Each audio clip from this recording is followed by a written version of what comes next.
korupsi dan sebagainya, zalim dan sebagainya, apakah kita ikut menanggung dosa dari itu? Iya. Berarti pertanyaannya berujung ya. Berarti apa? Apa semuanya? Kedua. Iya. Ya, itu satu. Pokoknya gitu. Itu bikin siasat itu. Jadi begini. Jadi membuatkan suara Ya. itu kalau kita tinjau dari sudut kacamata fikih itu sama dengan memberikan kesaksian. Ya. Saya banyak bersaksi simpulan atas layak begitu. Nah, dinu lana wal haqqu lana wal adlu lana wal kullu lana ad-dinu lana wal haqqu lana wal adlu lana wal kullu lana al-islamu lana dinan wa jami'ul kawni lana watana الإسلام لنا دينا وجميع الكون لنا وطنا عيد الله لنا نور. Aturkan kepada junjungan kita baginda Nabi besar Muhammad Sallallahu Alaihi Wasallam, beserta keluarganya, para sahabatnya, dan insyaallah kepada kita semua yang senantiasa istiqomah menjalankan sunnah Rasulullah SAW, semoga mendapatkan sahabat yang akhir nanti. Amin amin ya rabbal alamin. Hadirin jamaah semua yang bermuliakan Allah Subhanahu Wa Taala, pada kesempatan Ahad kali ini, insyaallah kajian as-subuh akan disampaikan oleh guru kita Al-Mukarram Al-Ustaz Ahmad Maskursi LCMA, pembahasan tentang fikih muamalah, yaitu ayat tafsir gadai surah Al-Baqarah ayat 283. Baiklah, marilah sama-sama kita awali kajian ini dengan sama-sama membaca basmalah. Bismillahirrahmanirrahim. Pada guru kami persilakan. Boleh terbuka.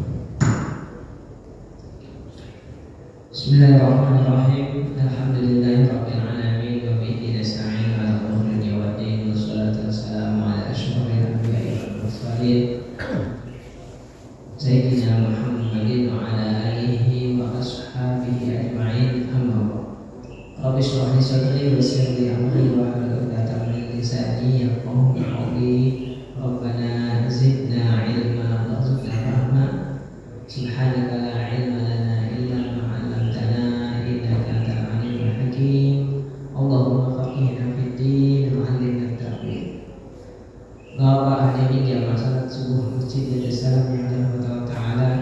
Assalamualaikum warahmatullahi wabarakatuh.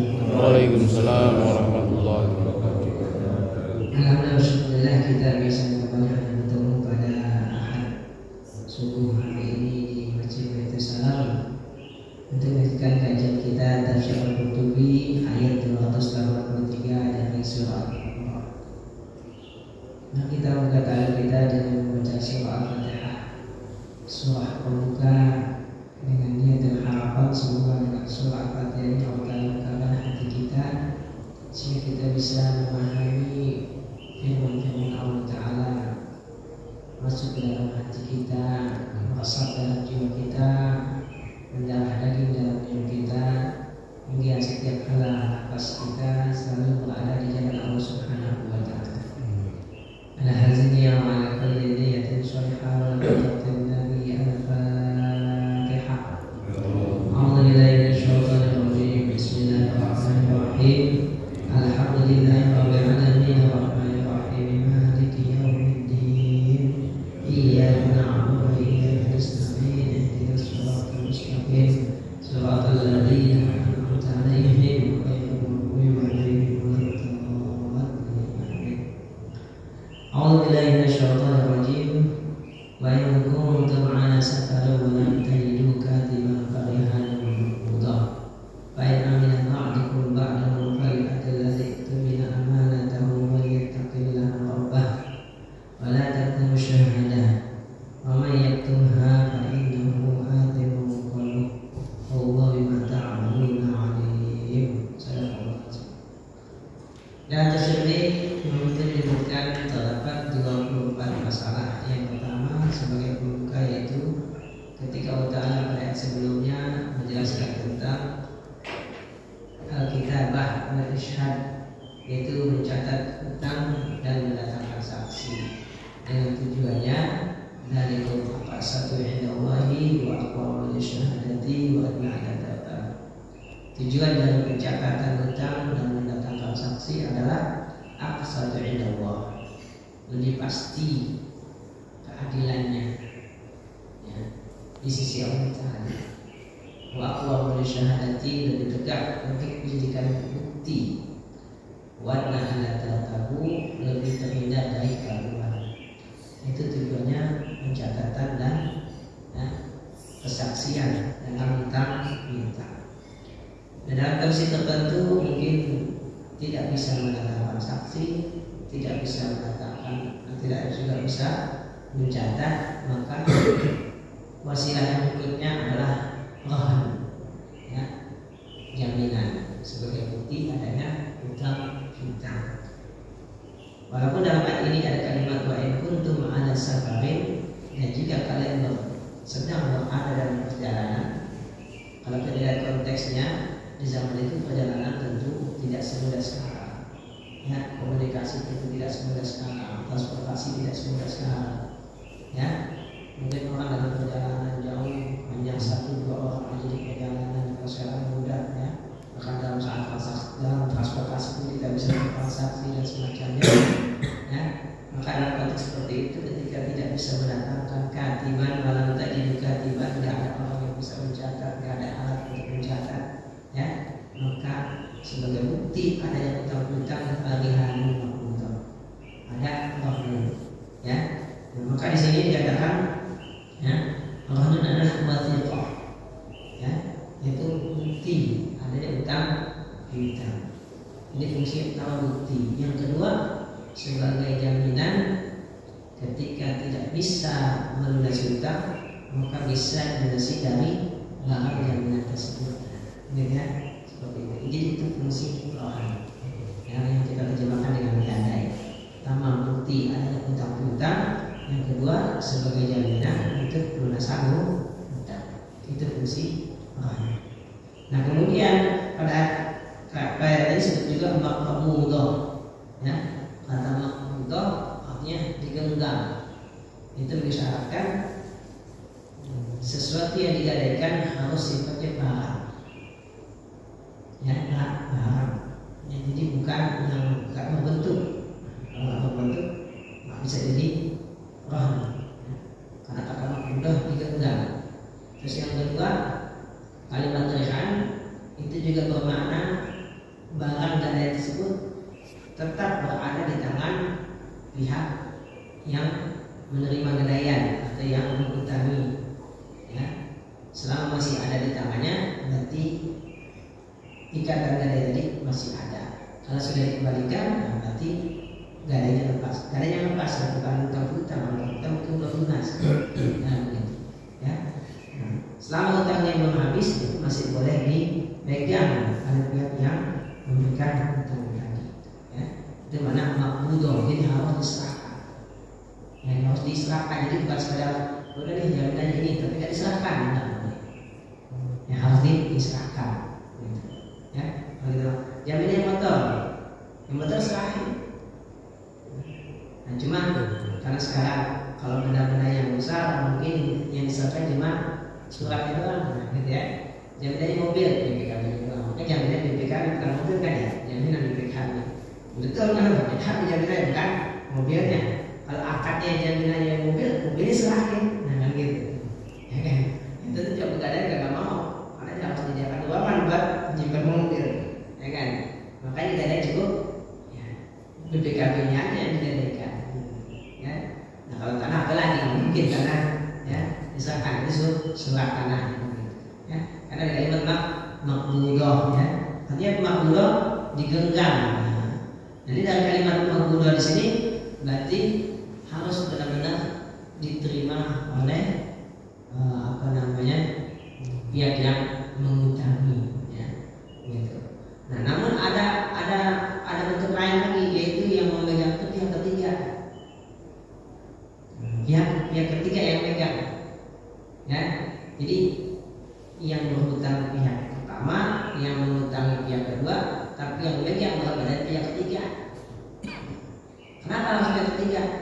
Karena secara hukum pihak kedua ini nggak bisa menang. Contohnya, kita di rumah tapi cicil, ya kan? Cicil. Nah, surat-surat tanahnya itu kalau seandainya sudah siap, sudah jadi, itu kan harus sudah jadi milik pembeli, ya kan? Kan kalau dalam jual beli berarti kan harus diserahkan. Gitu. Tapi karena pembeli masih hutang, nah ini pihak penjual nggak boleh megang, pihak pembeli juga nggak dikasih pegang, gitu, ya kan? Nah, dikasih pegang, nanti kalau dikasih pegang kemudian buat kandai lagi jaminan kan repot. Nah, dibuat pihak ketiga, ya kan? Yang ketiga, nah, di surat-surat tanah ini, ya itu disimpan ditahan oleh pihak ketiga. Nah, itu boleh seperti itu. Ya, jadi pihak pertama nggak pegang lagi, kenapa nggak pegang? Ya kan? Karena sebagai jaminan kan, karena dia belum lunas. Nah, pihak kedua sebagai penjualnya, ya kan? Udah nggak boleh pegang, karena kan jual. Kalau itu kan udah sudah lepas kan, nggak boleh masih ditahan. Kalau ditahan berarti belum dijual namanya. Ya, nah ini dibuat pihak ketiga. Ini secara hukum boh, ya seperti itu. Ya, mungkin bapak yang pernah membeli properti dengan akad syariah, nah itu seperti itu. Ya, jadi karena kita bayar cicil, berarti kan berlunas tuh. Nah, sertifikatnya kan nggak dikasih, kita pegang nggak boleh, tapi pengembangnya pun nggak boleh pegang. Kenapa? Karena kan udah jual dengan akad kan udah jual. Ya, kan sertifikat kan salah satu objeknya, bukan hanya tanahnya kan, salah satu objek kan sertifikat. Gitu. Maka sertifikatnya dipegang oleh pihak ketiga. Nah, setelah itu boleh hukumnya, dan itu solusinya. Nah, kemudian ya, pada ayat ini kan sebutkan in kuntum ala safarin, jika ada dalam perjalanan. Nah, maka ulama mengatakan seakan-akan kalau kita tidak dalam perjalanan nggak boleh gadai, enggak.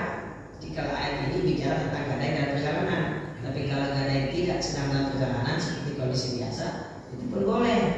Dalilnya apa? Dalilnya Nabi yang melakukan. Ya, Nabi pernah digandung hutan. Ya, kita Nabi digandung hutan, subhanallah. Nabi digandung hutan. Ya, yang itu orang Yahudi di Lama. Itu anak nggak bayar lagi katanya, kan gitu kan? Kata Nabi, saya ini orang yang paling terpercaya di langit, paling terpercaya di dunia, percaya. Masih nggak percaya saya kan? Ya kan bakal bayar nih jaminannya baju perang saya. Ya, jadi Nabi menggadaikan baju perangnya, ya karena dia berhutang gandum.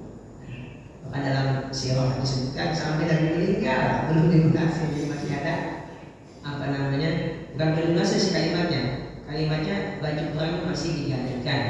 Ya, karena dasarnya begitu, jadi baju perang yang digadaikan masih di tangan orang yang tersebut. Nah, kemudian hukum yang berikutnya ya, adalah barang yang digadaikan ya, itu kalau bentuknya hewan kan kita diserahkan tuh, diserahkan hewannya. Nah, karena hewannya diserahkan kepada pihak yang penerima gadai, kan hewan butuh biaya perawatan.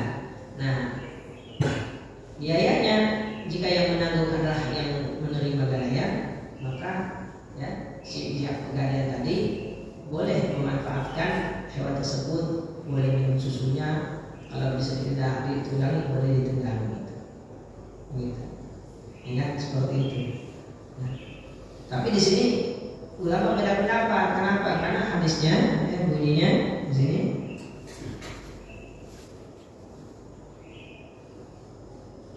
ya.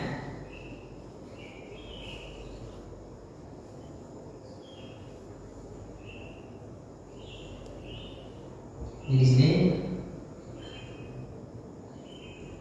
hadis Sahih Bukhari, Nabi sahabat azamhu yuqamu binafaqatihi idza kana mahmunan wala banatu yashrabu binafaqatihi idza kana mahmunan wa ala alladhi yashrabu an-nafaqah. Ya, jadi punggung hewan tadi boleh ditunggangi, ya, dengan syarat dia memberi nafkah kepada hewan tersebut. Ya, susu hewannya itu boleh diminum dengan syarat dia menanggung nafkahnya.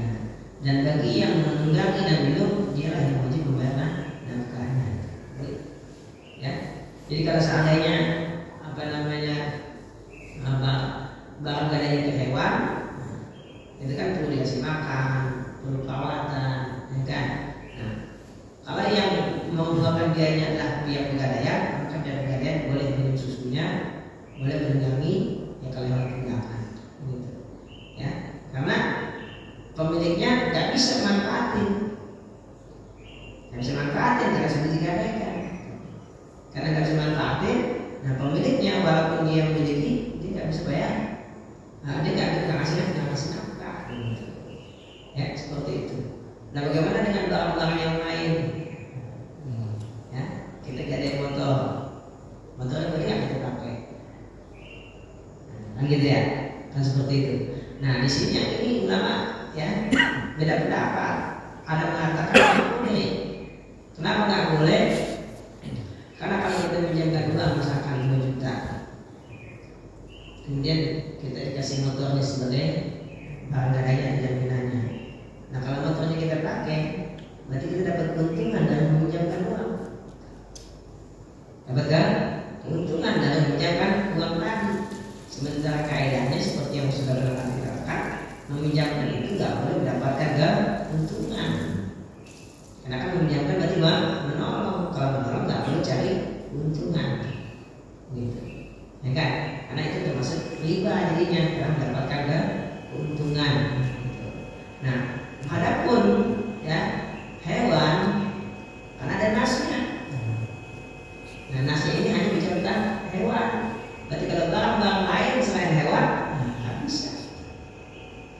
Nah, kalau di kampung-kampung yang pernah saya dengar ya, ini mahasiswa saya cerita, ya minjem duit, nggak adanya sawah, hasil sawahnya pun diambil, betul gitu ya? Iya, gitu ya, minjem duit nih, nggak adanya sawah, hasil sawahnya pun diambil juga. Ya saya kan nggak boleh pakai ini, duitnya balik 10 juta, hasil sawahnya pun dapat. Gitu ya, itu ya. Ini nggak boleh. Nah, saya pesan sama mereka, ya udah kalian harus dakwah ya, jelasin hukumnya ke masyarakat. Yang seperti ini nggak boleh sih. Ya kan? Minjem itu nggak boleh 10 juta, jaminannya sawah. Hasil sawahnya pun dia. Ya mungkin kalau di Jakarta minjem uang 100 juta, jaminannya kontrakan. Hasil kontrakannya jamin. Mungkin begitu ya, seperti itu. Nah, itu nggak boleh. Enggak, kan nanti kan uang 10 juta dibalik, tapi dapat tambahan hasil kontrakan, enggak boleh. Ya enggak, boleh. Ya, jadi di sini dikatakan ini hasil itu tetap milik pemiliknya. Kalau kita ini sebutkan hasil contohnya hewan, jadi kalau hewan yang dikatakan beranak, ya kan, tetap anak milik pemilik hewannya, nggak boleh jadi milik orang yang pegadaian tadi, seperti itu. Ya, jadi dalam gadaian itu kepemilikan tidak pindah, tetap milik yang menggadaikan, tidak pindah milik. Cuma bedanya sebagai jaminan kalau seandainya dia nggak bisa bayar, tapi tidak doang, jadi nggak pindah milik sebenarnya. Ya, lagi nabi, beda. Nah, yang berikutnya, ya.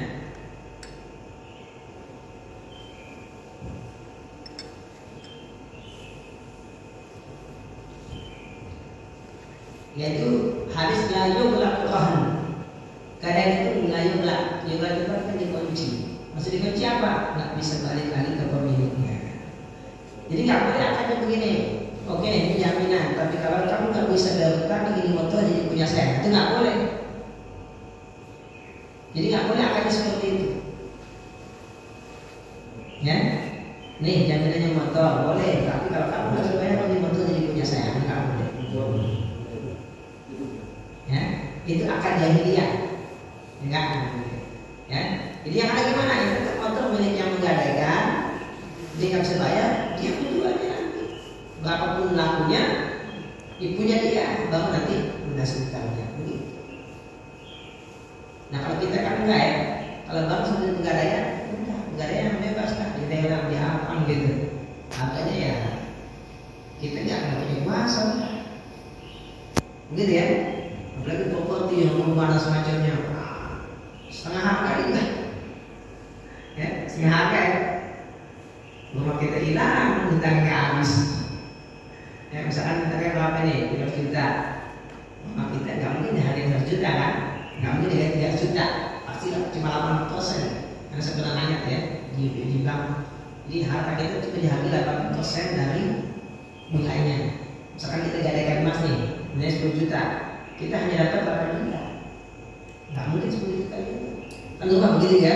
Bahwa kita gadaikan berapa dari 3 juta, kita hanya dapat 80%-nya aja. Begitu. Tapi begitu kita nggak bisa bayar, lalu gimana?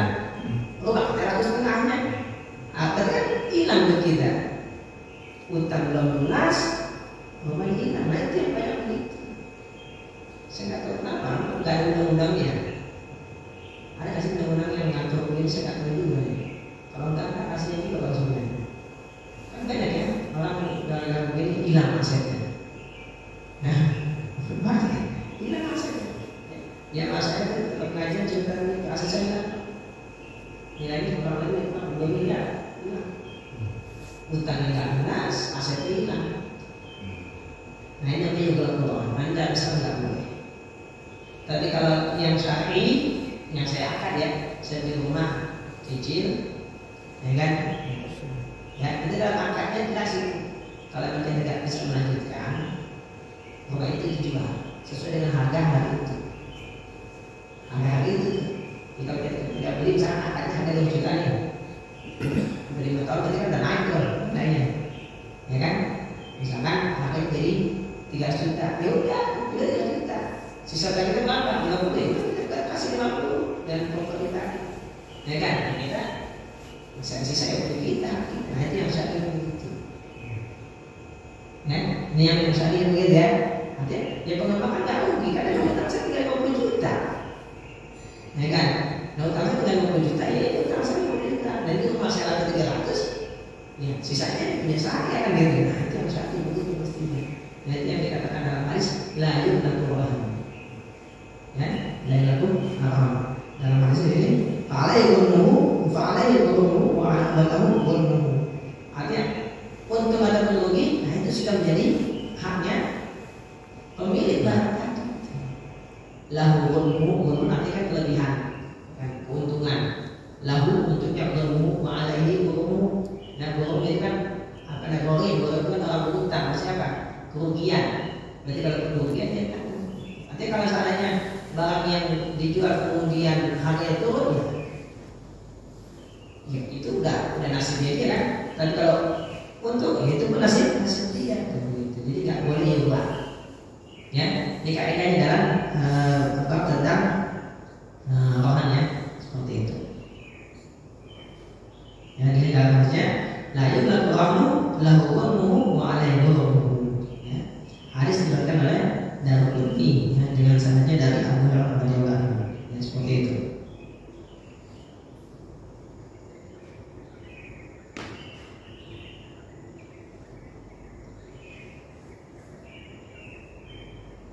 Nah kemudian ayat berikutnya, fa'in amina ba'dukum ba'da falyu'addi alladhi tumina amanatahu. Fa'in amina ba'dukum ba'da, jika saling percaya, berarti memang boleh nggak pakai rohan, kan gitu. Kalau saling percaya, bukan. Tapi kan nggak perlu pakai rohan, atau pakai gadai, nggak perlu jaminan. Kenapa? Percaya. Ini seperti bensin 20 juta. Nggak pakai jaminan apa-apa, kenapa? Aminah ba'dukum ba'du, saling percaya. Nah kalau saling percaya, berarti kan nggak ada bukti ya tertulis nggak ada, ya kan? Kemudian rohan nggak ada. Nah makanya Allah ceritakan kepada orang yang hutang, fa'in aminah ba'dukum ba'du falyu'addi alladhi tumina amanah. Alladhi tumina, orang yang diberikan kepercayaan ini, menurut saya pakai tidak. Berarti kan dikerjakan kan? Allah itu apa? Falyu'addi, tunaikanlah amanahnya. Allah beritakan. Ya, jika orang punya tidak pinjaman tanpa ada jaminan sama sekali, kan bisa kita kabur kan? Nggak ada jaminan. Dia menuntut jaminan nggak ada, bukti nggak ada, kan bisa itu, ya kan? Tapi sinyal katakan, falyu'addi alladhi tumina amanah. Tunaikanlah amanah tersebut. garansi, nggak ada jaminan, langsung kabur, jangan. Allah menyatakan falihadilladzi tumina amanatan. Ditegaskan lagi waliyattaqillaha Allah. Takutlah pada Allah. Kalau di dunia kamu bisa lari dari hutang karena nggak ada bukti, nggak ada jaminan, tapi kamu nggak bisa dari Allah, nggak bisa lari dari waliyattaqillaha Allah. Takutlah pada Tuhan. Nah, ini kalau orang punya iman sih enak betul ya. Kalau nggak punya iman membantu dan mau diapain ya? Ya, makanya banyak enak ngomong sama orang beriman, gampang nasihatinnya kalau orang beriman. Ya, biar ada khilaf nih. Ya, karena ada iman, kita ingetin balik lagi. Kembali ke jahanam terus. Tapi kalau nggak punya iman, ya, nggak tertutup hatinya. Khatamallahu ala qulubihim, kalau tutup. Dalam kata lain, wa tubi ala qulubihim, tubi'ah, kita itu ditutup apa? Ya, mungkin disegel. Kan bahasa Arabnya segel itu tabung. Disegel kan berarti amat-amat ya, waktu dia ada qulubihim, disegel hatinya, disegel kan? Rapat banget kan? Kalau bisa masuk mudah-mudahan kita nggak akan segel seperti itu. Ya, kita lihat. Orang beriman begitu berantem, ingatkan langsung sadar. Benar. Iya. Nah, kan dia iya. Nah, kan ada itu. Wa in ta'ifatani minal mu'minina qatalu. Mukmin tapi qatalu begitu kan? Mukmin tapi qatalu. Mukmin tapi berantem, mukmin tapi perang. Tapi kalau dilihat nah, asli dibayar. Nah, gitu. Artinya manusia tetap manusia, hilangnya ada. Tapi kalau imannya masih ada, masih aman. Nah, gitu kan? Gitu aja.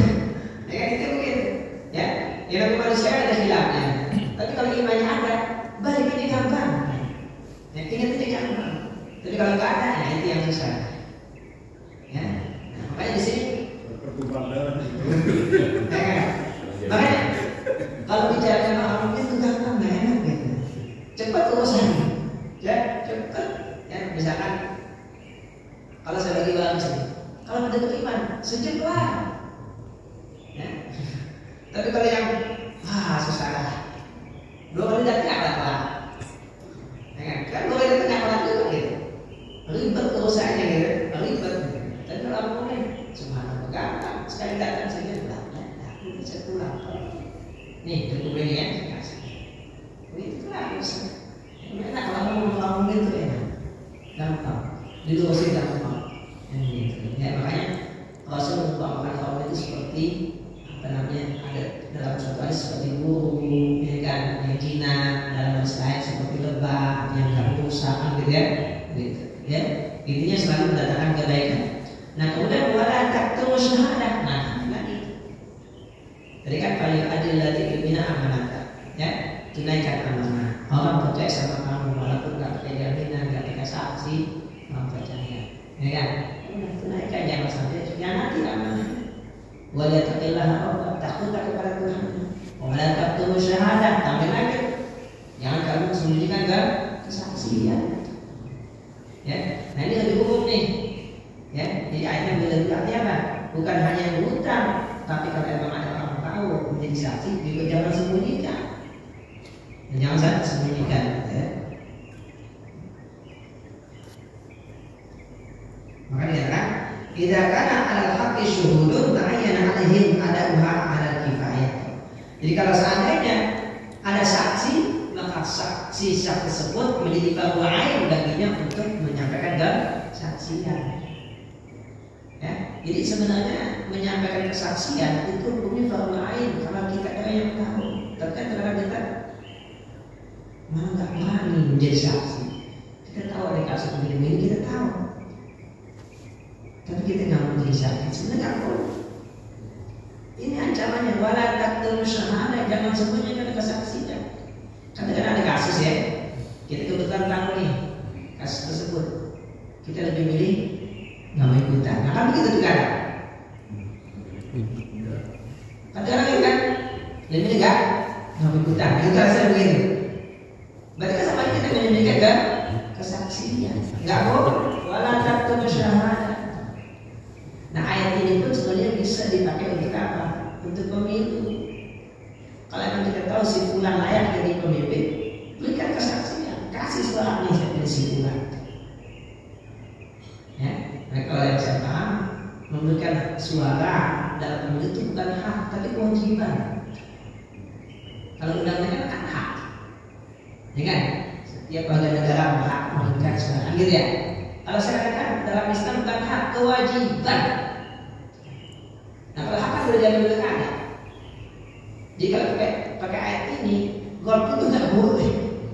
Tapi dengan syarat dia tahu, kalau dia nggak tahu dia nggak bisa milih. Saya nggak ngerti, saya nggak ada lagi tahunya. Kan tadi kan syarat, kita kan tahu kan. Kalau dia nggak ngerti, siapa yang mau saya pilih? Pasti dia nggak jadi wajib. Ya begitu ya kan? Yang tahu, ya. Cuma pokoknya jangan di masjid, di kampanye nggak boleh, gitu aja. Ya, jangan di masjid, nggak boleh juga masjid. Saat saya tahu si A yang lebih pantas, lebih berhak, lebih layak, saya ngomong, tapi jangan di masjid. Nah, gitu aja ya. Kenapa? Masjid tempatnya, masjid tempat yang sifatnya hanya regulernya aja, regulasinya aja ya. Tapi A, B, C nya nggak boleh di masjid. Ya, si A, C nya nggak boleh di masjid. Itu saya sampaikan ke teman-teman saya yang aktif di politik, itu jangan kampanye di masjid, itu bilang nggak boleh gitu, ya kan? Karena kan manfaatin masjid berkampanye nggak boleh. Nah, tapi saya sebagai ulama, sebagai ustadz, sebagai pencamat, saya sampaikan yang sifatnya regulasi. Jadi bicara politik boleh, ya nggak boleh bawa politik. Nah, ada gitu. Bicara politik di masjid boleh, bahkan perlu supaya umat tahu berpolitik dalam satu seperti apa. Yang nggak boleh politik praktis. Nah, kita nggak boleh fungsi A, fungsi B. Kenapa? Karena itu udah sifatnya duniawi. Ya kan? Selain itu bisa bikin perpecahan. Ya kan? Nanti ada dukung, semua dukung nggak mesti apa dukung itu. Ya, oke kita kembali sini. Jadi kesaksian itu nggak boleh sembunyikan. Bahkan ayat itu apa? Wa may yaktumha fa innahu athim qalbuhu. Ini ayat benar-benar subhanallah ya. Tadi tunaikan amanah, takutlah pada Allah, jangan sembunyikan kesaksian. Berlapis-lapis tuh. Ya kan? Berlapis-lapis itu udah apa namanya? Penyaknya. Kemudian di akhirnya kenapa? Wa may yaktumha fa innahu athim qalbuhu. Dan kalau siapa yang membunyikan kesaksian, fa'innahu, maka sesungguhnya dia athimun, berdosa, qalbuhu, hatinya. Nah di sini menarik dalam kitab ini. Kenapa kok qalbuhu bukan lisanuhu? Kan yang menyembunyikan lidahnya. Kan yang membuatkan lidah kan? Nah dikatakan karena komandan itu hati. Komandan hati. Kan komandan hati. Walaupun lidah yang ngomong itu kan komandannya hati. Kan hatinya yang menyuruh memberikan kesaksian atau menyembunyikan, hati yang menyuruh. Jadi yang dosa hatinya. Oh, kalau itu lebih ke hati. Hah? Lebih ke hati, bukan jantung. Oke, baik. Jantung itu fisiknya, hati itu non fisiknya. Gitu ya? Berarti maknanya sama dong kalau Betul. hati bisa, jantung bisa. Benar. Jadi bahasa Arabnya qalbun itu maknanya dua kalau bahasa Indonesia. Secara fisik jantung, secara non fisiknya hati. Karena hati itu tidak berfisik. Kalau bahasa Inggris kan juga itu. Enggak, satu juga hati. Tapi Hati juga. ada liver juga. Nggak liver dan hati, bukan jantung. Liver nggak hati. Itu mah kalau bahasa kita bukan hati. Hati bahasa Indonesia. Jeroan dong. Jeroan. Hati. Hati. Sakit liver juga itu. Maksudnya hati. Tapi bukan sakit hati dalam arti. Iya makanya saya katakan Bukan ilfil ya. hati yang dimaksud sini yang non fisik. Nah, ya kan hati yang non fisik ini itu ada di jantung. Jantung. Qalbun. Makanya bahasa Inggris itu satu Hati. ya kan? Hati itu ya. Iya, bicara hati ya. Ya kan? Betul ya? Makanya bahasa Arab dan bahasa itu sama tuh, sama. Qalbun fisiknya jantung, non fisiknya hati. Ya kan gitu kan? Nah bahasa Inggris kan hati sama kan? Hati kan hati juga, jantung juga. Gitu. Ya, bahasa Inggris itu. Ya, kalau bahasa saya beda. Tapi dalam anatomi beda loh. Jantung sendiri, hati sendiri loh. Kalau kemarin waktu Betul. korban itu, Benar. tapi Makanya kita jadi gini. Ini karena kita konteksnya Al-Quran, Berarti tentu jatuhnya kita ke- bicara Al-Quran, bukan konteks anatomi tubuh. Nah, gitu maksudnya. Paham ya? Gitu ya konteksnya. Karena kan kita konteksnya Al-Quran, tapi ya menurut Al-Quran bukan menurut anatomi tubuh. Gitu ya? Wajar kan? Kalau kita bicara otomotif, ya bahasa otomotif. Kalau kita bicara olahraga, ya bahasa olahraga gitu. Ya kan? Nggak boleh dicampur aduk, gitu kan? Ya kan? Balancing dunia otomotif beda dengan balancing dunia akuntansi. Nah, gitu. Ya kan? Nah, ini kan konteks Al-Quran, kolbun. Ya kan? Cuma kita menerjemahkannya ke bahasa itu sehati. Tentu hati menurut Al-Quran, bukan menurut itu hukum gitu. Beda ya? Jelas ya? Nah, di sini yang menarik buat kita, Allah menyebutkannya akhirun qalbuhu. Jadi hati yang berdosa. Dan memang dalam hadis sebutkan ketika seorang berbuat dosa, kita fitol dihitungkan sauda. Ketika seorang berdosa, ada titik hitam di hatinya. Semakin banyak dosa, semakin banyak titik hitamnya. Pak Intaba muhliat, jadi begitu tawar hapus tuh hitam-hitamnya. Ya kan? Sampai sembulan, sampai benar-benar kalau kaca itu digosok itu jadi mengkilat, fitrah, nah hati itu. Maka disini hati itu kolbu. Terus yang kedua, hati itu kan komandan. Kan yang memerintahkan kita kan hati kan. Kita mau komisi ini kan hati kita yang menyuruh. Kita mau komisi hati kita yang suruh. Ya kan? Kita masyarakat hati kita yang menyuruh. Ya kan? Nah berarti memang sesuai dengan kaedah di militer, nggak ada prajurit yang salah komandan. Kan gitu, betul kan? Yang salah komandan, nggak ada prajurit salah, komandan yang salah. Karena masih komandan yang betul. Kan gitu kan? Nah, walaupun namanya hati itu ya kan? Jadi hatinya yang berdosa. Kenapa? Karena hati yang menjadi komandan. Ya. Karena hati yang memerintahkan orang menyembunyikan atau menyampaikan kesaksian. Wa mayaktumha fa'inuha hatimun qalbu. Ya. Jadi orang yang menyembunyikan kesaksian tadi, maka hatinya berdosa. Nah tentu buat orang yang hatinya masih hidup pasti akan tersentuh. Ya, tersentuh. Kalau nggak tersentuh, berarti hati mati. Gitu aja. Ya. Kan ada orang tidaknya pulas, disekol nggak bangun, dicubit nggak bangun, dikit-dikit nggak bangun, disiram nggak bangun juga, lanjut kita. Tapi ada orang yang hatinya hidup, cuma ketiduran doang bentar, ya kan? Dicek langsung. Kira-kira begitu lah, ya. Hatinya masih hidup, ya. Maka kalau ketiduran, dicolek bangun. Kira-kira kita yang mana? Yang masing-masing kita tahu lah, ya kan? Kalau ada dicolek kita langsung bangun, berarti hatinya masih hidup, apa? Masih hidup. Ada hatinya mati, ada hatinya hidup, bahkan ada hati sehat, ada hati sakit, gitu ya. Gitu. Dan yang sehat itu mah lebih responsif lagi kan kalau sehat. Kalau sakit itu nggak respon. Berarti kalau kita nggak respon kepada kebaikan, berarti itu tandanya hati kita sakit. Dan kalau kita responsif kepada kebaikan, berarti hati kita sehat. Itu tentu hati yang bukan jantung ya, itu hati yang sifatnya non fisik. Nah kemudian sebagai penutup, nah di sini Imam Qurtubi menyebutkan beberapa hal terkait dengan hutang dan terkait dengan hutang. Ya, pertama beliau mengatakan adanya perintah untuk mencatat hutang, mendatangkan saksi, ya, atau membuat jaminan itu intinya adalah kita diperintahkan untuk menjaga harta. Jaga harta kita jangan sampai hilang. Kita pinjemin harta orang lain boleh, bagus, tapi jangan kita biarkan harta itu hilang. Makanya kita catat. Artinya ketika kita nagih utang pun, karena memang kita wajib menjaga harta kita. Jangan sampai dibiarkan hilang. Kecuali kita niatnya ngasih sedekah, itu bukan menghilangkan. Tapi kalau kita naruh barang depan rumah hilang, kan salah kita. Nah depan rumah harus dimasukin ke dalam, timbangan begitu. Dan kalau kita jantung makanan di depan rumah tulisin yang mengambil silakan. Nanti mau dia sedekah, nah kan lagi. Kan kemarin jalan pandemi begitu ya, ada mas sedekah begitu. Dikatakan ke depan rumah yang butuh silakan ambil. Nanti mau dia sedekah, Ya, dan dengan ibu harus belanja, ya, dilupa masukin depan rumah, hilang, itu belanja sedekah. Kan beda kan? Beda kan? Nanti ada niat ya. Nah begitu dengan harta kita harus dijaga. Kalau emang kita mau kasih sedekahin, gitu kan?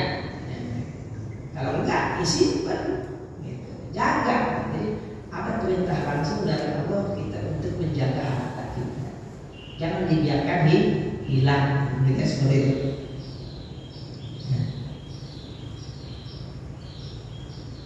Nah kemudian yang berikutnya, ya,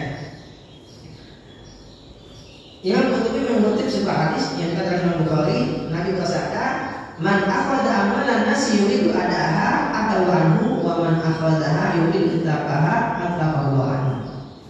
Ya, yang artinya barang siapa yang mengambil harta orang lain dan dia ingin mengembalikannya, kan minjam tuh, atau anhu, Allah akan menaikkan, Allah akan lunasi. Jadi Allah yang lunasi. Ya. Jadi kalau kita minjam duit, minjam barang, niat mengembalikan, Allah yang akan mengembalikan. Nah, ini ada dua takwilan.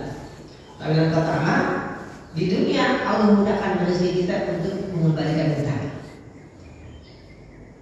Kalau sampai kita meninggal dunia belum bisa melunasi hutang, ini takwilan yang kedua. Kalau sampai meninggal dunia nggak bisa melunasi hutang, Allah yang lunasi.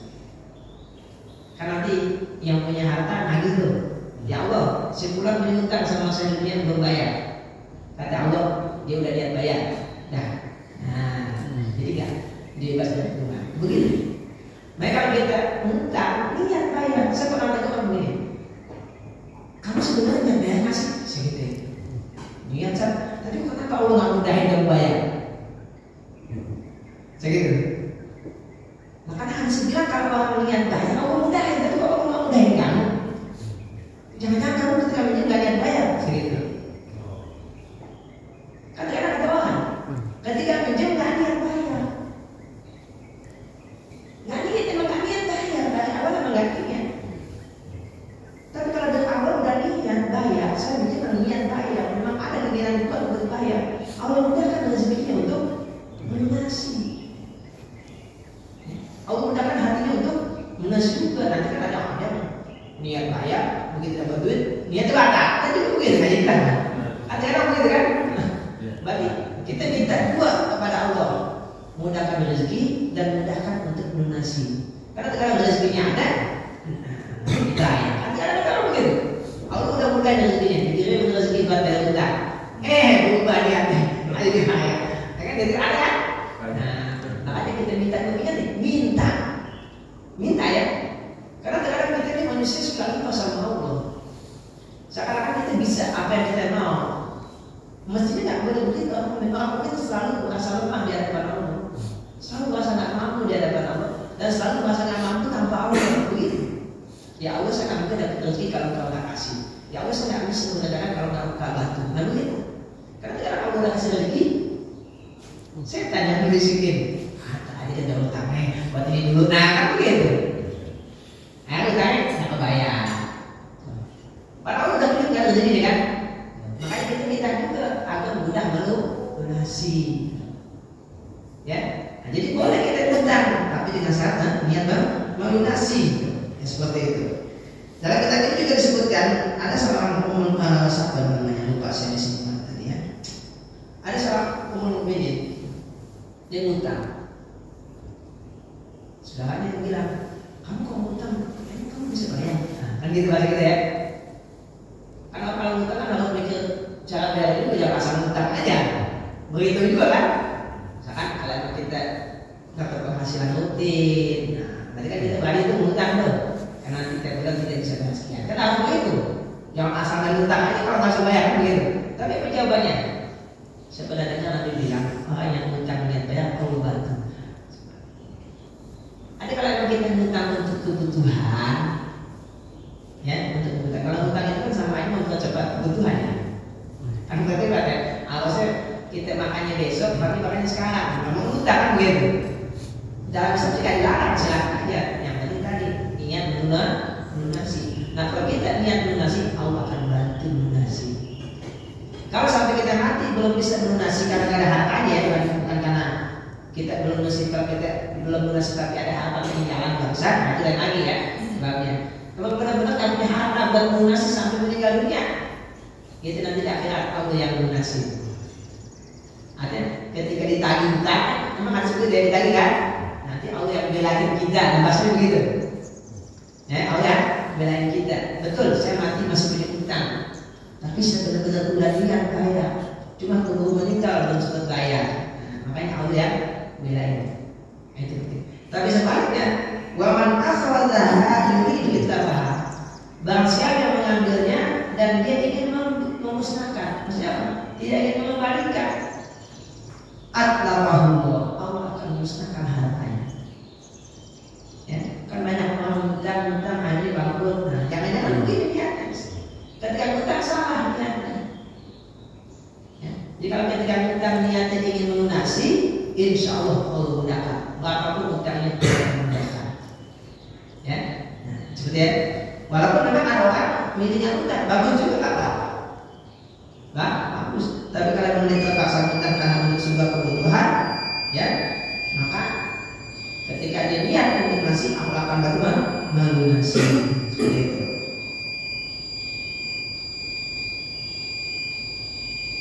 Nah, kemudian yang berikutnya kata Imam Qurtubi, ketika Allah Ta'ala mensyariatkan mencatat hutang, mendatangkan saksi, akan membuat jaminan, ya, itu kan memang tujuannya kita untuk menjaga harta, tidak seperti sebagian orang bisa sebutkan mutasawwifah, orang sufi, ya, yang udah nggak apa-apa yang harus dicatat, yang udah nggak apa-apa yang harus. Kadang-kadang meremehkan begitu ya, ya udah nggak apa-apa harus dicatat. Sebenarnya seperti itu nggak sesuai dengan syariat, karena kita sama aja meremehkan harta yang Allah titipkan kepada kita, seakan-akan kita membiarkannya hilang. Ya, makanya saya ngomong begitu terus saya bilang, ini saya catat hutang, bukan karena saya takut hilang, tapi karena kamu mintakan, begitu ya mudah. Ya, ini saya catat hutang kamu ya, kamu minta tangan sini, begitu. Atau sekali kalau sudah bayar nih, dan cicil, tantangan juga, minta juga ya. Jika saya minta itu begitu, cicil sebulan berapa, saya menasihkan, nah, sesudah tangan ya, ini kamu udah terima, begitu, catat. Ya, itu karena Allah, kita boleh begitu aja. Ya, kalau begitu kan berarti kita bukan karena takut harta hilang, kenapa? Karena Allah jamin. Tapi alasan kita cuma satu, karena Allah perintahkan. Ya. Sehingga kesimpulannya di sini di ayat penutup, ya, di antara dalil yang menunjukkan kalau kita wajib menjaga harta yang Allah titipkan kepada kita adalah hadis Nabi yang berbunyi, man qutila duna malihi fahuwa syahid. Barang siapa yang terbunuh karena membela hartanya, dia mati syahid. Ya, orang merampok kita melawan lalu kita terbunuh, mati syahid. Orang mengepegang kita melawan, kita mati terbunuh, mati syahid. Jadi kan berarti kan benar-benar kita disuruh jaga harta, jangan biarkan harta kita hilang. Ya, walaupun nggak wajib dalam artian kalau kita pilih ngalah nggak salah juga, nah, namanya juga dirampok, ya kan? Nah, tapi kalau kita yang lawan terus mati syahid. Ya, tapi kalau kita pilih yang lawan, pilih nyawa boleh juga. Ya, ya udahlah saya pilih nyawa aja, nggak apa-apa, boleh kan? Karena ada juga dalilnya tuh, yang kisah tentang Habil dan Babil. Ya. Walakin basat ila ya ada kali tak ulami mana di bahasa dia ini kali akulah. Kalau kamu mengulurkan tanganmu untuk membunuh saya akan mengulurkan tangan saya untuk membunuh. Nah kan gitu kan? Ya udah belingan, boleh juga. Atau boleh kita mengalah, kita biarin kritik nyawa saya selamat, boleh nggak apa.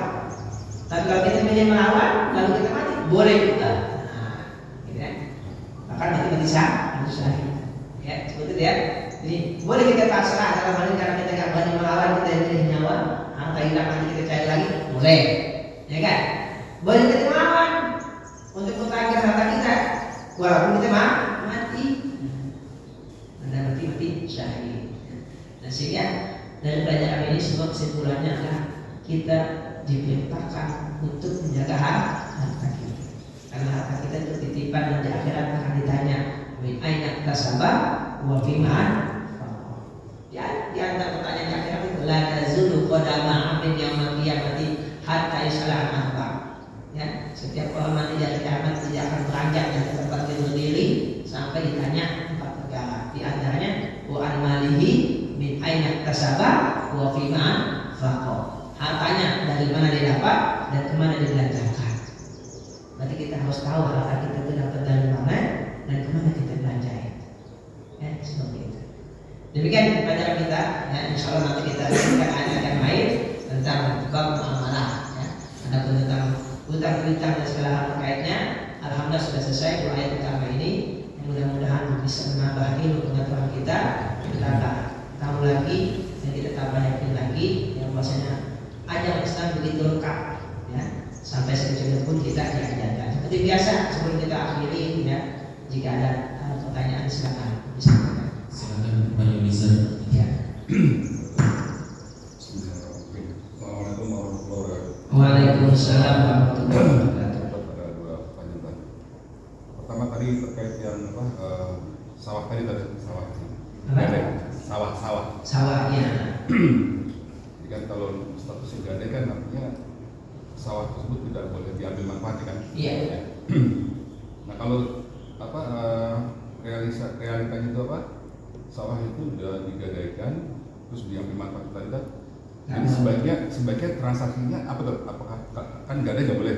Berarti sebaiknya misalnya akan disewakan sawah itu, jadi boleh diambil manfaatnya oleh si penyewa atau bagaimana tuh? Bukan penyewa. Nggak, maksudnya gini Pak, dengan kondisi seperti itu ya, si A punya sawah nih, terus digadaikan ke si B. Si B memanfaatkan mengolah sawah itu dengan menghasilkan. Ya kan nggak boleh kalau gadai kan. Nah kalau transaksi seperti itu namanya apa? Kalau misalnya nggak boleh gadai. Gadai.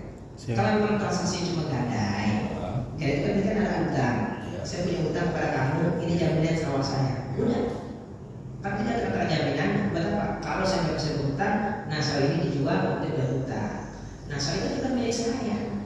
Maka si pegadaian tadi ada yang menjamin uang nggak boleh mengambil manfaat dari itu, nggak boleh. Nah kalau dia mengambil manfaat dari itu, namanya betul. Oke, baik. Sesuatu yang dalam Islam nggak boleh itu biasanya nggak ada perinciannya. Sejauh yang saya paham begitu. Tapi kalau ada perinciannya menunjukkan boleh. Gitu ya. Contohnya nih, zina nggak boleh, nggak ada perinciannya. Tapi ini nggak boleh, maka ada perinciannya. Itu yang saya paham begitu. Maka banyak masalah yang saya temukan dalam kitab-kitab fikih. Ini masalahnya dalilnya ini, tapi dalilnya tidak bicara tentang boleh dan tidak, tapi tentang tata cara. Nah sehingga dengan saya pahami, ketika Al-Quran menjelaskan tentang tata cara, berarti boleh. Karena kalau nggak boleh kan tidak ditinggalkan. Kalau tidak ditinggalkan, buat apa dikasih tata cara mau ditinggalkan juga? Ya kan? Yang butuh penjelasan tata cara kan yang dikerjakan. Nah kalau nggak boleh diselesaikan, nggak ada tata cara lagi. Itu kan nggak boleh, ya kan? Nggak boleh kan ditinggalkan buat apa kita jelasin tata caranya? Kan makanya ketika kerjakan. Nah, berarti akad sudah dikenal boleh, udah selesai. Namanya ya nggak ada namanya, sudah nggak boleh nggak ada namanya. Kalau gitu kan, kalau si A nih punya tanah, terus tanah ini dia sewakan ke B. Terus si B memanfaatkan tanah tersebut, mengambil manfaat dari tanah tersebut. Saya punya tanah. Saya punya tanah nih, ya. Saya sewakan sama si Pulang. Si Pulang atas tanah yang saya punya itu, yang saya sewakan itu, ya kan saya menerima hak sewa kan. Dia memanfaatkan tanah tersebut, mengambil manfaat dari tanah tersebut. Apakah ditanami apa sesuatu atau ini menghasilkan lagi bro? Nah, boleh nggak? Menjelaskan sewa. Sewa tanah boleh. Cuma nanti dalam sewanya pun boleh disebutkan secara detail, misalkan hanya boleh ikut di tanah, gitu kan?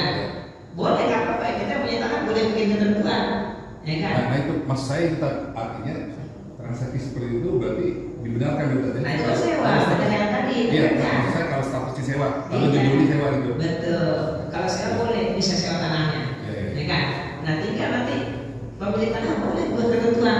Saya mau nyobain, misalkan buat apa? Ya udah lah pakai yang lain, gitu kan? Gitu. Ada kesepakatan kalau kamu bangun mendirikan bangunan, boleh. Tapi kalau sudah habis akarnya, kamu harus buka, boleh juga. Karena kan hak guna doang, hak guna tanah. Atau dia tanam sesuatu, misalnya Iya. pohon atau Betul. sawah atau apa gitu. Boleh, sesuai dengan kesepakatan aja ya. Tapi kan menggunakan tanah kan. Mau bikin bangunan, boleh nggak? Lanjutkan. Kalau diizinkan, boleh. Kalau nggak diizinkan, berarti kalau saya izinkan mau bangun, berarti kalau dibalikin dibongkar. Intinya kalau Kan gitu kan? kalau- Berarti, Kalau hak disewa, boleh saja. iya, kalau ada sewa, berarti kan bukan sewa, Iya, betul. ya kan? Saya minta uang, nih jaminannya sawah saya, hasilnya diambil juga, nah nggak boleh, ya kan? Nanti sawahnya nggak boleh dimanfaatin. Nggak boleh kalau dimanfaatkan. Biarin aja. Iya. Kalau nggak ada ya, kalau nggak Kalau nggak ada, ya. Tapi kalau sewa boleh dimanfaatkan. Karena tadi saya katakan barang gadai yang boleh dimanfaatkan oleh pihak pegadaian yang ada teksnya cuma hewan. Iya. Yang ada nanti cuma hewan doang. Kenapa? Ya, karena kan hewan butuh biaya perawatan. Kalau tanah kan nggak butuh biaya perawatan. Tanah kan dibiarkan nggak kenapa-napa kan. Nah, kalau hewan dibiarkan mati kan. Iya. Nah sementara hewan tersebut di tangan pegadaian, bukan di tangan pemiliknya kan? Gitu, ya kan? Nah kalau yang ditegaskan memberikan nafkah pemiliknya, sementara pemiliknya nggak bisa pakai. Nah kan gitu kan? Pemiliknya nggak bisa pakai karena ada di tangan pegadaian. Tapi kok diwajibkan nafkah? Maka itu udah paling adil. Pegadaian yang ngasih nafkah, tapi boleh ngambil manfaatnya. Nah gitu, kan udah paling fair kan? Jangan nafkahnya yang nanggung saya sebagai pemilik, tapi saya nggak bisa manfaatin. Nah itu kan nggak fair kan? Nah justru itu udah paling tepat, ya kan? Paling tepat, ya kan? Nah kan ini hewan, makanya kalau saya kesimpulan ini khusus buat hewan. Kenapa? Karena beda dengan selain hewan kan? Yang kan benar mati, nggak perlu perawatan. Simpan tempat kaki udah aman, misalkan emas kan nggak perlu perawatan, cuma tempat simpan doang. Ya kan seperti itu. Tapi kalau sana hewan, kalau nggak dikasih makan, nggak dikasih minum kan mati, ya kan? Maka perlu makan, perlu minum. Nah karena yang ngasih makan adalah pihak pegadaian, nah berarti dia dikasih ibaratnya apa? Boleh manfaatin, ambil susunya. Kalau ditunggangi, boleh ditunggangi. Nah menurut saya ini nggak bisa dikiaskan dengan benda lain, karena beda. Benda lain nggak butuh perawatan, nggak butuh perawatan. Nah kalau kita gadaikan mobil, berarti kan BPKB-nya. Nah di sini ada bagian lagi. Kalau pihak pegadaian memberi izin kepada orang yang membutuhkan tadi untuk menggunakan, boleh juga karena dikasih izin, ya kan? Contohnya kan mobil yang paling umum ya, kan yang paling umum mobil ya. Kan yang pegadaian kan sertifikat terbang BPKB, boleh kita manfaatin. Nah berarti pihak pegadaian izin, boleh. Harusnya kan mungkin itu diserahkan dia tuh, ya kan? Tapi mungkin enggak, kan sama aja pegadaian cuma mengizinkan. Nah kalau mengizinkan boleh. Termasuk rumah misalkan, kan tetap kita tempati kan, walaupun statusnya digadaikan. Nah, tapi kan pegadaian mengizinkan, boleh. Kalau pegadaian mengizinkan, boleh. Ya kan? Nggak mengizinkan pun boleh, karena dia punya hak untuk menahan, gitu loh. Ya kan? Tapi kan kalau mengizinkan ngapain nahan? Tempat buat nyimpan mobil, bahkan semacam ya kan? Gitu. Ya udah, pakai mobil. Yang penting sampaikan BPKB, boleh juga. Ya, nah BPKB kan nggak perlu perawatan beda dengan hewan, ya. Misalnya jelas ya. Satu lagi tak? Silakan. Ini pendidikan politik ya, tak? Iya. Pendidikan politik bukan politik praktis. Iya. Jadi kan misalnya nanti katakanlah pilpres lah ya. Kita ada 3 pilihan kita tuh. Ya. Dari 3 pilihan ini kita yakin nih dengan salah satu pilihan kita, ya. Terus kemudian dalam perjalanan yang pilihan kita katakanlah tereliminasi nih, tidak terpilih, ya, masuk menjadi tinggal putaran kedua misalnya 2 pilihan nih. Dari 2 pilihan ini, ya, satu pun kita tidak ada yang yakin. Iya. Ini tidak serklak, gitu kan? Iya. Dengan track record mereka misalkan, apakah kita boleh golput, tidak memilih, Iya. atau harus memilih dengan misalnya mana yang paling resistensinya atau paling keburukannya paling jauh rendah, misalnya. Nah kalau golput itu selesai, kan kita boleh kan. Tapi kalau misalnya tetap harus memilih, kita harus pilih di antara 2 pilihan yang paling. Nah suatu saat dia menang misalnya kan, ya, kemudian dia tidak amanah, ya, korupsi dan sebagainya, zolim dan sebagainya, apakah kita ikut menanggung dosa dari itu? Iya. Berarti pertanyaan yang berujung ya. Berarti apa? Apa semuanya? Itulah. Iya. Ya, itu kan pokoknya gitu. Itu fikih siasat itu. Jadi begini. Jadi memberikan suara Ya. itu kalau kita tinjau dari sudut kacamata fikih itu sama dengan memberikan kesaksian. Ya. Saya banyak bersaksi simpulan pantas layak gitu. Nah, maka kita harus ada yang kita tahu, nggak boleh berdasarkan karena suka. Itu ada hal seperti itu ya dalam siasat syariah menyebutkan hal seperti itu. Ya, jadi benar-benar emang menurut pertimbangan rasional kita, bukan karena emosional. Nah, emosional yang nggak boleh, harus rasional. Karena mungkin emosional kan? Nah, itu yang salahnya. Satu partai, satu ormas atau saudara. Itu salahnya di situ. Nggak boleh emosional, harus rasional. Hadis berapa itu? Nggak boleh asobatin, kalimatnya asobat dalam hadis itu. Asobat itu ta'asub ya. Kalau ta'asub kan berarti kan emosional. Nggak boleh emosional. Cuma kan faktanya kita sengaja dihidupkan emosional. Dihidupkan emang. Kan emang dihidupkan emosional. Lihat media kan? Dihidupkan kan? Emosional dihidupkan. Rasionalnya mana yang diredupkan. Betul ya? Fakta ini kan? Yang emosional dihidupkan, yang rasional diredupkan. Itu faktanya kan? Nah itu kan permainan media begitu. Harus kita seperti itu. Rasionalnya kita hidupkan, emosinya kita redupkan. Harusnya begitu. Jadi milihnya dengan alasan rasional. Kalau beda pilihan boleh, apa beda pilihan sah saja. Pemilihan pemimpin pertama setelah Nabi itu Abu Bakar, itu beda pilihan kok. Ya kan? Orang Ansor ya mencalonkan Abu Bakar, Umar dan Abu Ubaidah. Orang Muhajirin terbalik. Orang Muhajirin misalnya Muhajirin dan Mekah ya, itu mencalonkan Abu Bakar, Umar dan Abu Ubaidah. Sementara orang-orang Ansor mencalonkan Sa'ad bin Ubadah. Beda pilihan, nggak apa-apa. Beda pilihan boleh, nggak salah. Tapi dengan alasan rasional, itu aja, jangan alasan emosional. Itu doang. Silakan beda pilihan, nggak apa-apa. Nggak terpakai kok, boleh-boleh aja. Karena sesama muslim katanya. Iya, jelas. Kalau beda muslim kan udah boleh. Itu lain lagi tadi itu. Ya, kalau kita sebenarnya muslim. Jangan mancing-mancing. Kalau selama semua calonnya muslim, silakan nggak apa-apa beda pilihan, boleh beda pilihan. Beda partai boleh, partai itu kendaraan. Ya kan? Kan kendaraan kan? Maka kendaraan politik kan bahasa kan? Betul. Ya beda kendaraan boleh. Walaupun satu kendaraan lebih enak gitu kan. Ya kalau untuk sepeda boleh juga, yang penting sama-sama tujuan kan gitu. Ya jadi nggak ada masalah. Yang saya pelajari dalam fikih siasat, ya.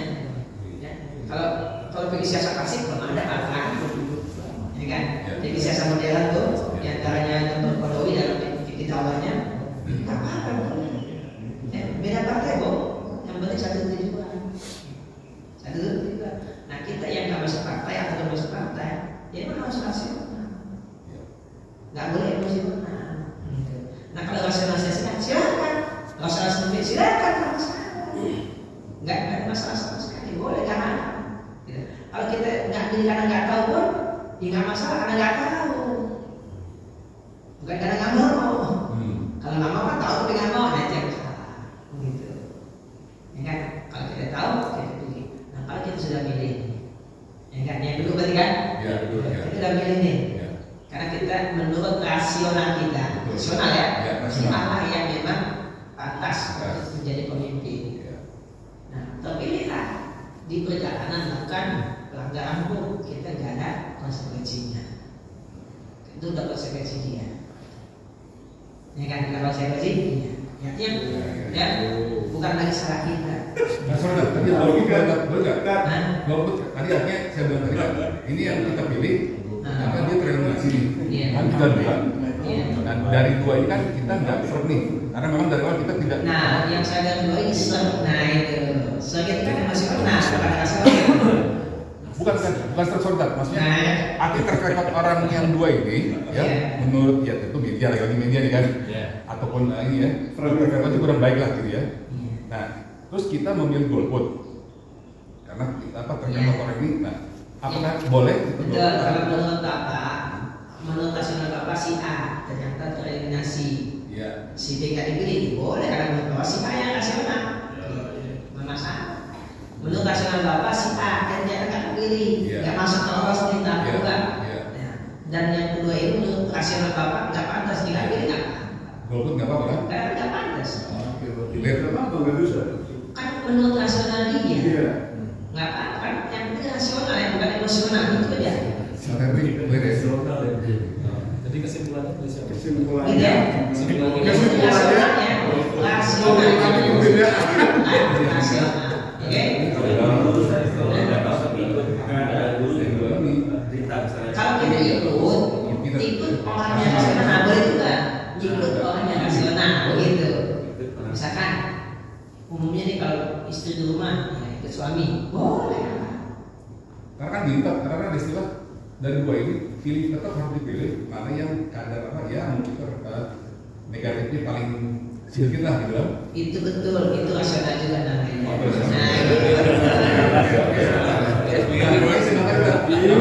Mana kita Makanya tadi Bapak sudah benar. mana kita pilih salah satu ya yang kita apa negatif paling jelek.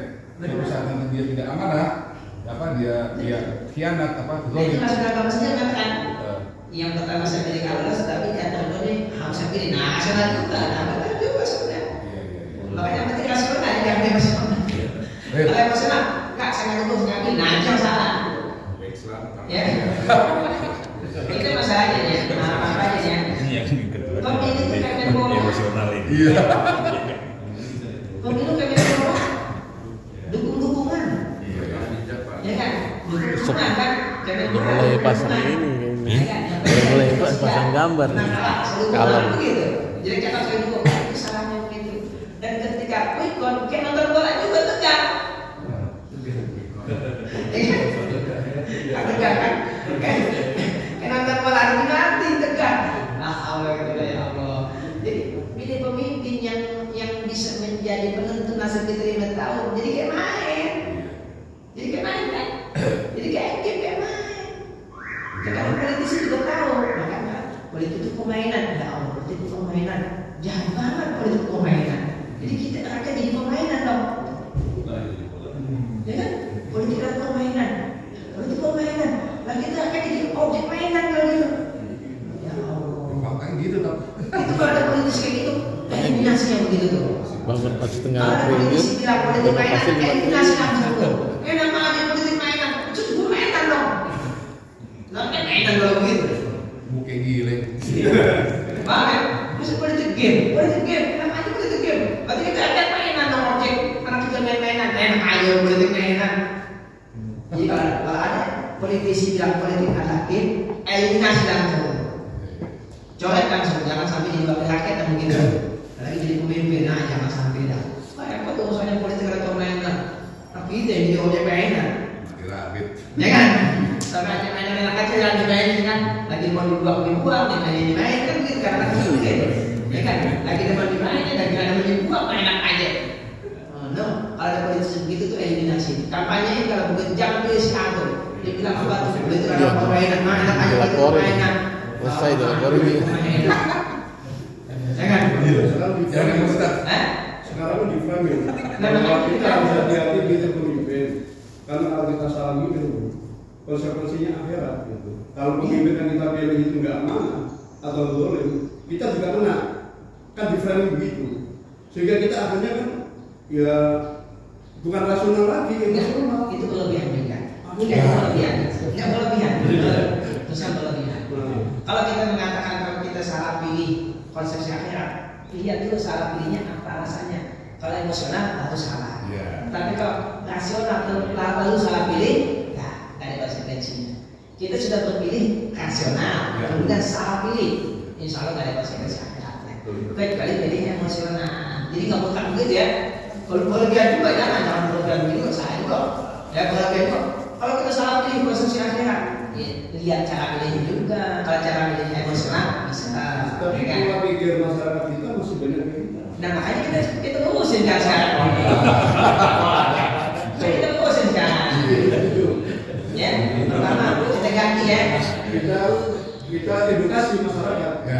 Tagnya kita ganti, Ya. jangan politik permainan, politik adalah amanah. Nah, itu. Kalau politik amanah, boleh cakap banget udah. Tapi bukan politik partai amanah, lagi seperti nanti. Kita juga banyak.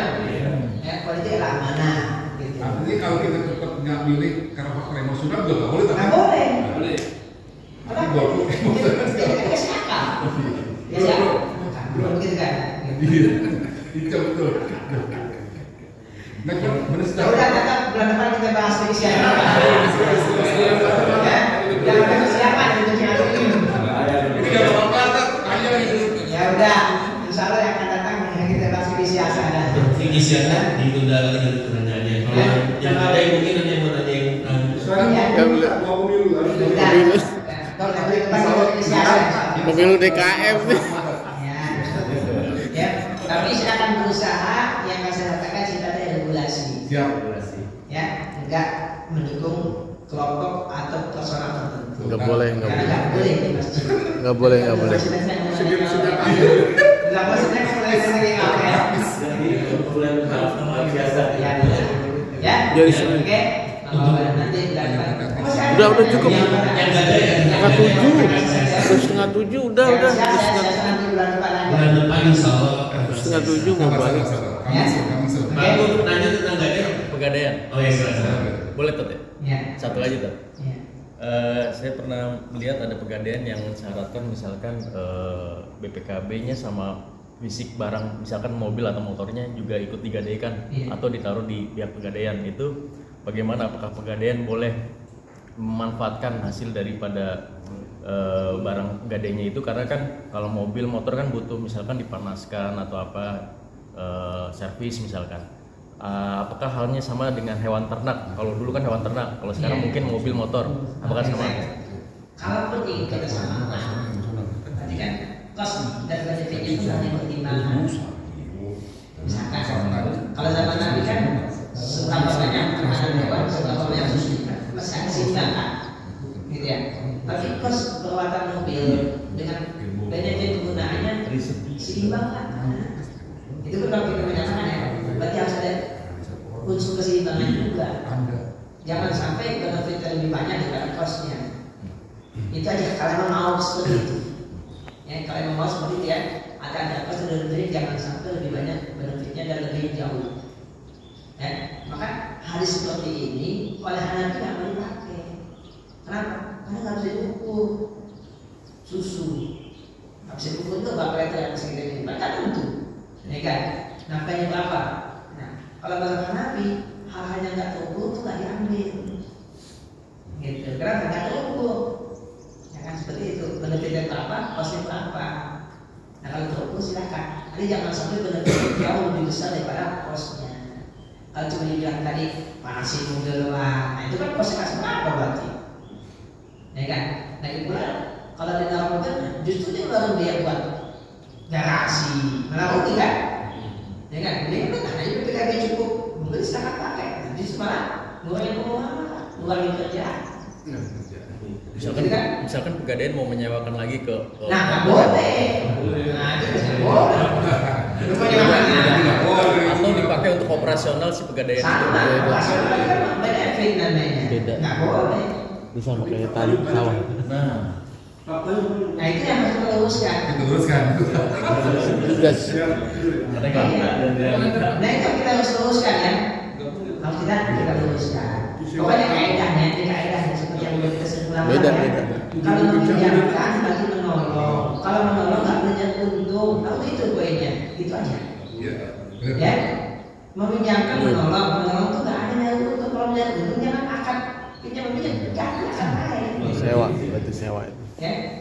Bukan kita nggak boleh nyuruh boleh, tapi akadnya jangan pinjam meminjam. Gitu aja. Cari akad yang lain.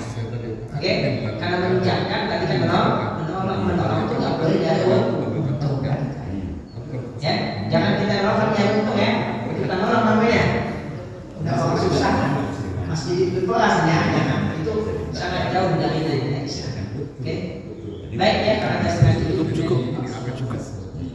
Cukup ya. Iya. Ulang lagi. Nah, mengenai apa yang saya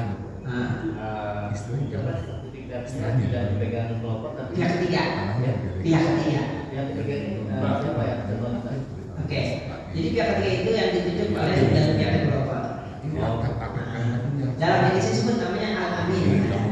Jadi kalau ada orang yang dipercaya untuk memegang, itu boleh. Jadi yang pegang bukan pihak yang mengutangi. Kalau mereka berarti kan kita sebagai konsumen kan yang berutang, dan developer kan tadi yang ngutangin. Nah, jadi yang memegang sertifikat itu pihak ketiga. Ada contoh lain selain KPR Syariah tadi itu yang dimana surat berharganya dititipkan di pihak ketiga? Nah, sebenarnya nggak harus dititipkan di pihak ketiga. Ini kenapa disebutkan? Karena sertifikat tanah itu kan salah satu objek jual. Kan yang dijual kan bukan tanahnya doang kan? Sertifikat kan termasuk barang berharga. Nah, setelah akad jual beli saklina sesuai dengan akadnya, itu otomatis objek jual beli jadi milik pembeli walaupun pembeli semutang, kan begitu? Kita beli mobil, walaupun nggak semutang kan mobilnya nggak punya kita.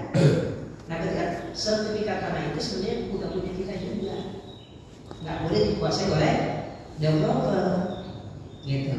Nah, karena nggak boleh dikuasai oleh developer, di saat yang misalkan kita masih ngutang, ini dijadikan jaminan, maka diterima pihak ketiga yang memegang, begitu. Ya kan? Jadi kita sebagai yang berutang nggak bisa megang karena masih berutang, ya kan? Sebagai jaminan dirinya. Nah, pihak developer nggak bisa megangnya karena sudah bukan miliknya, nah gitu. Nah, mestinya hal ini sama dengan mobil. BPKB-nya harus ada pihak ketiga yang megang, bukan dealer, mestinya begitu. Ya, mesti pihak ketiga yang megang, bukan dealer.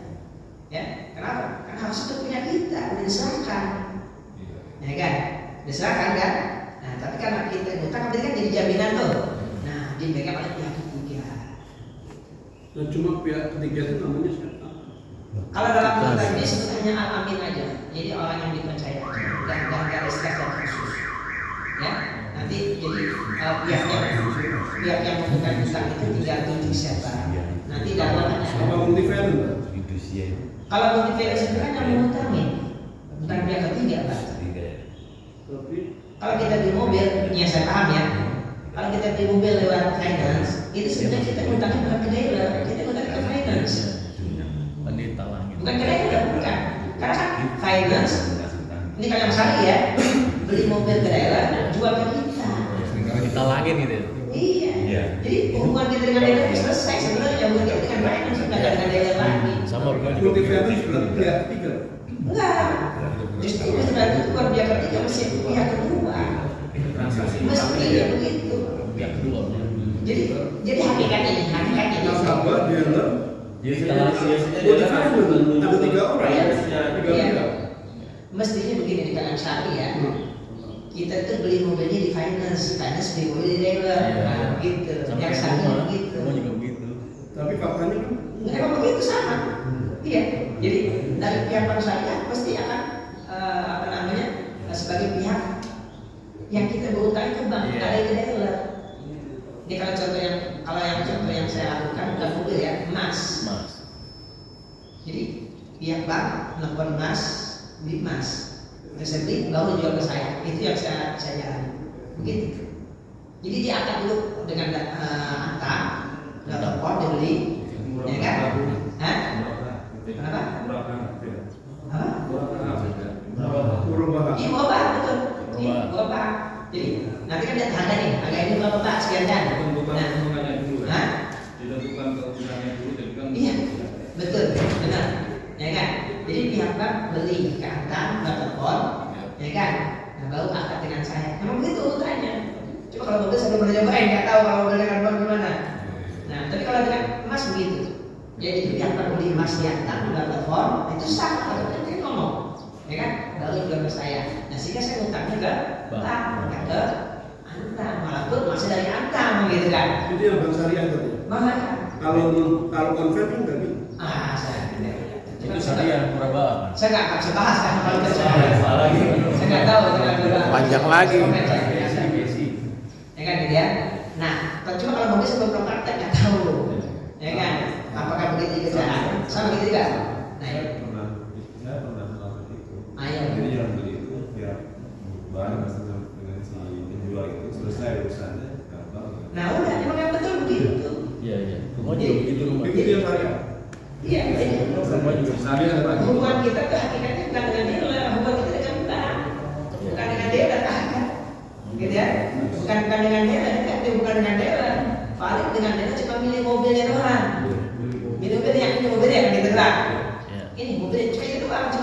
mobil. Jadi kita nggak ada akad dengan dia, nggak ada akad kita dengan bank.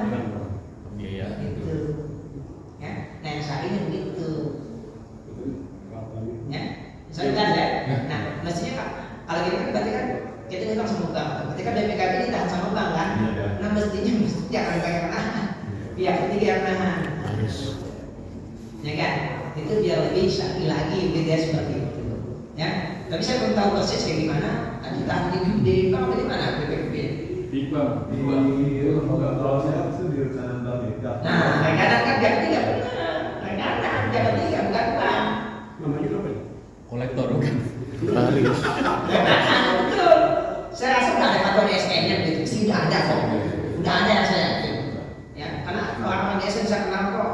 Ya, kapasitas ilmunya seperti kayak Kolektor. ya, maka saya berkata ada DSN yang boleh, tidak boleh. Saya suka bilang gitu. Karena orang-orang di DSN saya kenal gitu ya, orang yang kapasitas ilmunya seperti kayak ya, di DSN tuh. Nah, saya baca mereka ya. Saya bilang, pasti dari fatwa di DSN. Nah, mungkin enggak. Ya kan, hal seperti ini kan yang sehari-hari ditemui masyarakat kan, tapi mungkin DSN nggak keluarkan fatwanya. Kan secara undang-undang kan aktivitas keuangan syariah harus berdasarkan fatwa DSN. Iya. Harus. Ya. Kalau nggak ada, nanti kena evaluasi itu. Ya. Karena evaluasi kan ada badan pengawas ya. Ya. Jadi kalau mereka melakukan aktivitas keuangan syariah nggak sesuai dengan DSN, nah itu bisa kena teguh. Gitu. Itu yang saya tahu begitu. Ya kan? Nah DSN itu kita percaya, ya kan? Mereka pasti akan ngasih fatwa yang syar'i. Ya mereka ikutin aja sih. Baik kalau di bank syariah udah ada fatwa DSN, ikutin. Memang belum semua ya, karena produknya banyak. Yang produk bank banyak, jadi belum semuanya bisa tentu sama DSN. Ya wajar lah ya, sambil berjalan lah. Ya, nama-nama insyaallah betul. Baik, karena waktu juga ya. Ya, nanti kita bisa adakan aktivitas yang lain. Yang kita cukupkan untuk kita bagi sampai di sini. Nah, insyaallah kalau kami sepakati pertemuan akan datang fikih siasa ya kita bahas fikih siasa ya. Mudah-mudahan apa yang terpelajari bisa jadi yang bermanfaat. Al-Fatihah.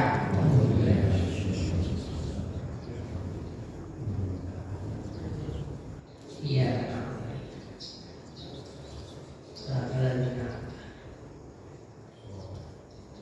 Allahumma shalli ala sayyidina Muhammad wa ala sayyidina Muhammad. Allahumma aghnina bil ilmi wa zayyinna bil hilmi wa akhirna bil taqwa wa jamilna bil afiyah. Allah anfa'na bima 'allamtana wa 'allimna ma yanfa'una warzuqna 'uluman tanfa'una. Rabbana atina fid dunya hasanah wa fil akhirati hasanah wa qina adzabannar. Wa sallallahu ala sayyidina Muhammadin wa ala alihi wa sahbihi wasallam. Alhamdulillahi rabbil alamin. Subhanakallahumma wa bihamdika asyhadu an la ilaha illa anta astaghfiruka wa atubu ilaik. Assalamualaikum warahmatullahi wabarakatuh. Baik, terima kasih Ustaz dan Ustaz.